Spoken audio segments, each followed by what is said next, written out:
ഒരു മാസത്തിലധികം നീണ്ടു നിന്ന വേൾഡ് കപ്പിന് ഇന്ന് ഒരവസാനമാവാൻ പോവാണ്.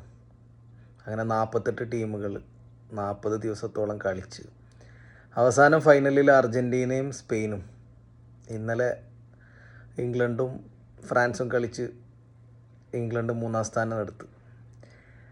അങ്ങനെ ഇന്നത്തോടു കൂടി ഒരുപാട് ഫാൻ ഫൈറ്റിനും എല്ലാം ഒരു അവസാനമാവാൻ പോവാണ്. അർജൻറ്റീന ഈ ജേഴ്സിയിൽ 4ാമത്തെ സ്റ്റാർ ഉണ്ടാക്കുമോ അതോ സ്പെയിൻ ഇന്ന് ജയിച്ച് കയറുമോ നമുക്ക് നോക്കാം. അങ്ങനെ ഒരുപാട് ലെജൻസിൻ്റെ അവസാനം കണ്ട ഒരു വേൾഡ് കപ്പായിരുന്നു ഇത്. അവരുടെ പലരുടെയും പല ലാസ്റ്റ് മാച്ചും, എപ്പോഴും പറയണ പോലെ ലാസ്റ്റ് ഡാൻസ്, അത് കണ്ട ഒരു വേൾഡ് കപ്പായിരുന്നത്. അപ്പോൾ ഇൻഷാ അല്ലാഹ് ഇന്ന് രാത്രി അർജൻറ്റീന സ്പെയിനെ നേരിടാൻ ഇനി മണിക്കൂറുകൾ മാത്രമേ ഉള്ളൂ. നോക്കാം അർജൻറ്റീന ഓർ സ്പെയിൻ. എന്താ നിങ്ങളുടെ അഭിപ്രായം?